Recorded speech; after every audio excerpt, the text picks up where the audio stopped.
નમસ્કાર, હું છું ગોપી ગાંગર અને આપ જોઈ રહ્યા છો નિર્ભય ન્યૂઝ. આપણી સાથે જિગીશા પટેલ જોડાયા છે. જિગીશા પટેલ ગણેશ ગોંડલ પર ખૂબ ગુસ્સામાં છે. જિગીશાબેન, આટલો ગુસ્સો થવાનું કારણ શું છે? બેન, ગણેશ ગોંડલે સુલતાનપુરની અંદર જે સભા કરી અને સભાની અંદર એણે સાબિત કરી દીધું કે એક માત્ર પાટીદાર વિરોધી નહીં પણ મહિલા વિરોધી પણ છે. મહિલાઓ પર એને અપમાનજનક ટિપ્પણી કરતા કીધું કે જિગીશાબેન એના ઘરમાંથી યુવાનો કે વડીલોને લડવા માટે મોકલે. તો મારે એને એટલું જ કહેવું છે કે તો શું તમે તમારા માતાશ્રીને ચૂંટણીના મેદાનમાં લડાવ્યા એ માત્ર તમારી સત્તા બચાવવા માટે એક મહિલાનો ઉપયોગ કરીને એને આગળ ધર્યા હતા? જોકે મારે એવું ના કહેવાય. હું આ દેશની એક જવાબદાર નારી છું અને મહિલા માટે મને ખૂબ જ સન્માન છે અને હું ગીતાબા જાડેજાની પણ ખૂબ જ રિસ્પેક્ટ કરું છું. પણ મારે એમને એટલું જ કહેવું છે કે એ ગોલ્ડન સ્પૂન બોયને ક્યારેક પૂછજો કે માતાના ખોળામાં માથું રાખી અને ક્યારેક એમની માતાને પૂછે કે અમે જે કરી રહ્યા છીએ અને જે કરતા આવ્યા છીએ એ સાચું છે, એ યોગ્ય છે? તો ગીતાબા જાડેજા પણ એમને કહેશે કે તમારા કરતૂતોના પાપની ભાગીદાર હું નથી. બીજું, મારે એને યાદ ન કરાવવું જોઈએ અને અફસોસ ના કરાવવો જોઈએ, પણ છતાં કહું છું કે ક્ષત્રિય સમાજની બહેનો દીકરીઓ માટે જ્યારે અપમાનજનક ટિપ્પણી થઈ હતી ત્યારે આવા રાજનેતાઓ પોતાના રાજકીય ગોલાપાને વહાલા કરી અને ક્ષત્રિય સમાજની બહેનો દીકરીઓના સન્માન માટે પણ ઊભા નતા રહ્યા. અને એ સમયથી આજ દિન સુધી ક્ષત્રિય સમાજની બહેનોને વહારે આવી અને આજે પણ હું એ અપમાનજનક ટિપ્પણીને સમર્થન નથી કરતી. તો એ પણ એને યાદ રાખવું જોઈએ. જે સુલતાનપુરની અંદર સભા કરીને એને મહિલાઓ માટે જે અપમાનજનક ટિપ્પણીઓ કરી છે એ કેટલી હદે યોગ્ય છે તમે પણ વિચારો. આજે ગોપીબેન, હું તમને જ પૂછવા માંગુ છું કે તમે આજ પત્રકારત્વ કરી રહ્યા છો અને તમને કહેવામાં આવે કે તમારે આ બધું છોડી ઘર સંભાળવું જોઈએ અને તમારા ઘરમાંથી યુવાનો કે વડીલોને પત્રકારત્વ કરવા મોકલવા જોઈએ, તો એ મહિલાનું અપમાન નથી? બિલકુલ. પણ જિગીશાબેન, અહીંયા સવાલ એ ઉભો થઈ રહ્યો છે. ગઈકાલે તમારું નિવેદન મેં સાંભળ્યું. તમે કીધું કે તમે તમારી મમ્મીના પલ્લુમાંથી બહાર નીકળો. કેમ તમને એવું લાગી રહ્યું છે કે છત્રછાયાની અંદર જ ગણેશ ગોંડલ બધું કરી રહ્યા છે? તમે એના નિવેદનો પરથી જ સમજી શકો છો કે એનામાં કોઈ મેચ્યોરિટી નથી. એને જાતિવાદ ફેલાવવા માટેના જે ભાષણો કર્યા, જે હાય હાયના નારા લગાવ્યા, એ કોઈ રાજકીય મેચ્યોર માણસ ના કરે. એણે જે કંઈ પણ વાત કરી ત્યાં સુલતાનપુરની અંદર એ એક ધમકીભરી વાતચીત હતી. અને એ કહેવાય ને, મેં એટલે જ એને ગોલ્ડન સ્પૂન બોય કીધા છે, કારણ કે એને કોઈ દિવસ સંઘર્ષ જોયો જ નથી. એને જન્મ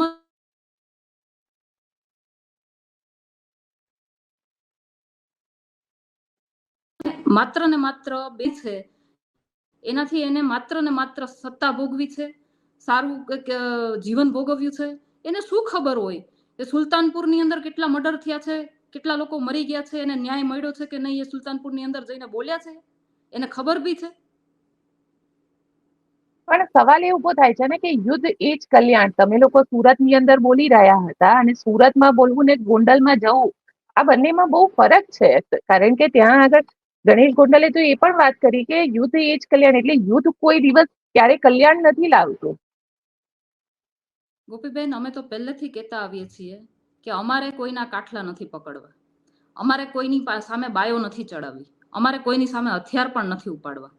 અમે તો કાયદાકીય રીતે જે કંઈ પણ લડાઈ લડવાની છે ને એ લડીશું.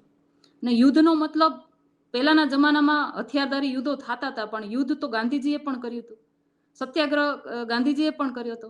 એ જ રીતે ગાંધી ચિંધ્યા માર્ગે અમે પણ એમની સામે અવાજ ઉઠાવીએ છીએ. એ અમારું યુદ્ધ છે.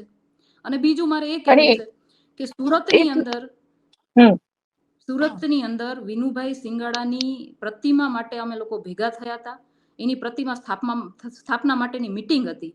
પણ વિનુભાઈ સિંગાડાની પ્રતિમા માટે જો 200-500 કિલોમીટર દૂર બેસીને અમે મિટિંગ કરતા હોય અને એ લોકોને ભયભીત થઈ અને અહીંયા સભા કરવી પડે, તો તમે વિચારો કે વિનુભાઈ સિંગાડા એને આખા ગોંડલની અંદર દેખાઈ ગયા હશે.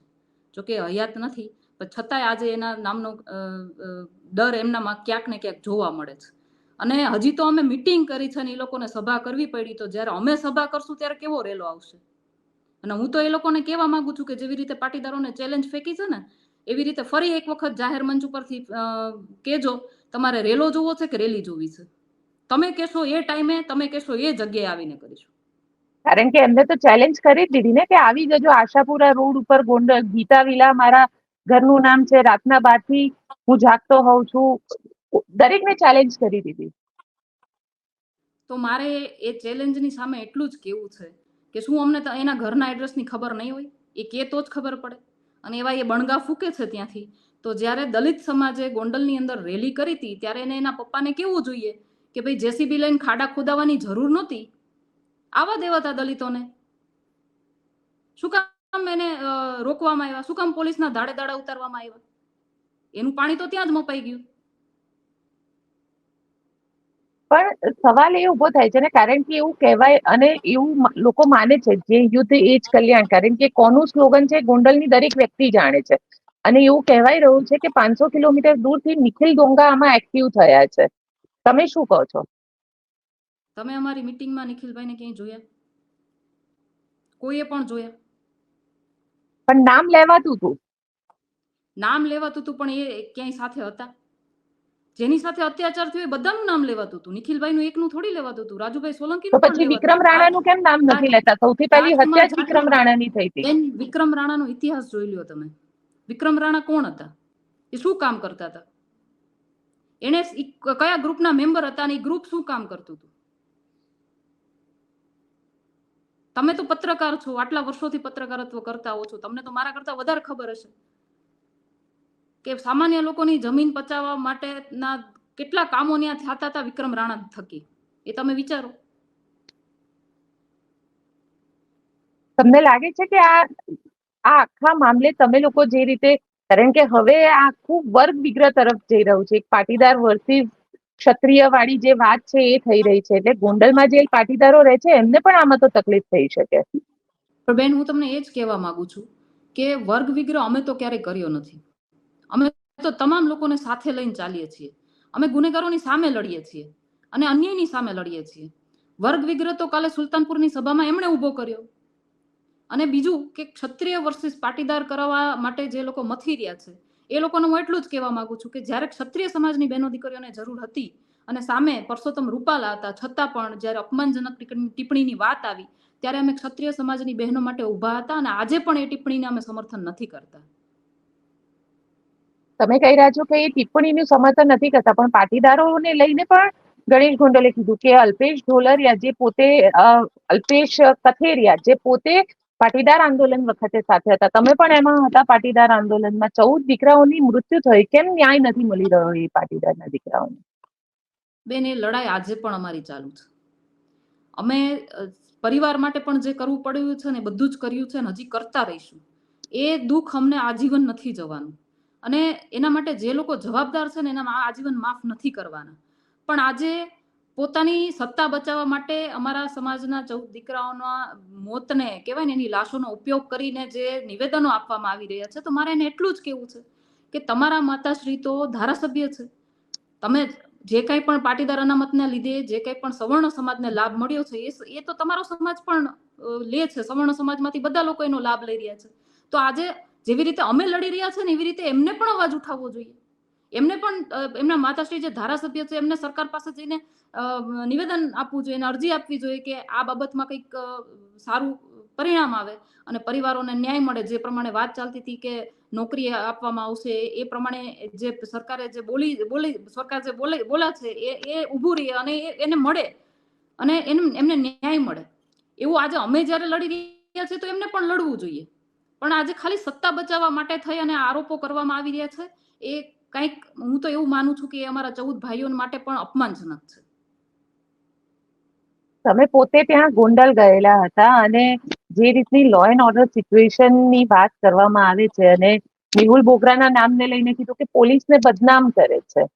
મેહુલભાઈ બોગરા, આપને બધાને ખબર છે કે જે ભ્રષ્ટાચારી લોકો છે ને એમની સામે લડી રહ્યા છે, કાયદાકીય લડાઈ આપી રહ્યા છે અને સામાન્ય જનતાને ન્યાય અપાવવા માટેનું કામ કરી રહ્યા છે. એટલે મારું કહેવાનું એટલું જ છે કે જેમ મેં કીધું ને કે ગોલ્ડન સ્પૂન બોયને એક પણ ખબર નથી કે સમાજ માટે લડવું અને સત્તા માટે લડવું ને એ બહુ અલગ વસ્તુ છે. અલ્પેશ ઢોલરિયાના મુદ્દે આપ શું કહેશો? કારણ કે અલ્પેશ ઢોલરિયાના સમર્થનમાં પણ આવ્યા ગણેશ ગોંડલ અને અલ્પેશ ઢોલરિયા કહે છે કે જયરાજસિંહ જાડેજા તો મારા પિતા છે. બેન, અલ્પેશભાઈ વિશે અમે લોકોએ પહેલા પણ કહી દીધું ને અત્યારે પણ કહીએ છીએ કે એ કોઈ સમાજના આગેવાન નથી. એમના પોતાના ઘર આ લોકોના 2 નંબરની ઇન્કમથી ચાલે છે, એટલા માટે અલ્પેશભાઈ ઢોલરિયા એમનો સપોર્ટ કરે છે અને ગણેશભાઈ પણ એમનો સપોર્ટ કરે છે. પણ અલ્પેશભાઈ ઢોલરિયાએ સમાજ માટે શું સારું કામ કર્યું મને એ સમજાવો. આજે દેવુભાઈ સાટોડિયાની વાત હોય તો દેવુભાઈ સાટોડિયા માટે પણ અલ્પેશભાઈએ કઈ રીતનું સમાધાન કર્યું? જો સમાજ માટે એ ઊભા રહે તો દેવુભાઈ સાટોડિયાને ન્યાય અપાવવા માટેની પ્રક્રિયા થવી જોઈએ. એના બદલે એની ચામડી ઉધેરી દીધી, છતાં પણ એમને કહેવાય ને કે એને ફરિયાદ બી કરી, છતાંય સમાધાન કરીને આ ટોળકીએ કહેવાય ને કે એને ન્યાય સુધી ન પહોંચવા દીધા. જરૂર પડશે તો ફરી ગોંડલ જશો તમે? તમે એકવાર જઈને આવ્યા છો. બેન, હું ગોંડલ અવારનવાર આવતી રહીશ, અને હું એ લોકોની જેમ 10 હથિયારધારીઓ સાથે લઈને નથી જતી.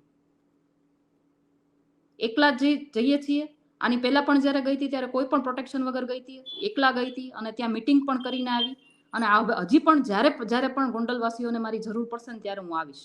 જેવી રીતે સરદાર વલ્લભભાઈ પટેલે જુનાગઢને જ્યારે પાકિસ્તાનમાં ભેળવવાની વાત ચાલતી હતી અને જ્યારે કહેવાય ને આરઝી હુકુમતની સ્થાપના કરી હતી ને સ્વતંત્ર સેનાનીઓને જોડ્યા હતા અને ઉતાર્યા હતા, જુનાગઢ વાસીઓના રક્ષણ માટે ઉતાર્યા હતા. એવી જ રીતે ગોંડલવાસીઓને આઝાદ કરાવવા માટે, ગોંડલવાસીઓને ભયમુક્ત કરાવવા માટે આખા ગુજરાતમાંથી, દેશમાંથી, જિલ્લા, તાલુકા, ગામમાંથી અમારે સેના ઉતારવી પડશે ને તો ઉતારીશું. તો શું આગળ રાજનૈતિક તમારું મકસદ છે કે રાજનીતિમાં તમારા લોકોને આવવું છે? બેન, અત્યારે કોઈ ઇલેક્શન છે નહીં, બરાબર? અને બીજી વાત કે અત્યારે અમે જે કાંઈ પણ લડાઈ લડી રહ્યા છીએ ને અન્યાયની સામેની લડાઈ છે.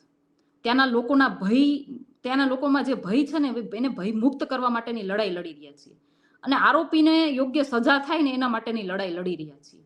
આમાં મને નથી લાગતું કે ક્યાંય રાજકારણ આવે.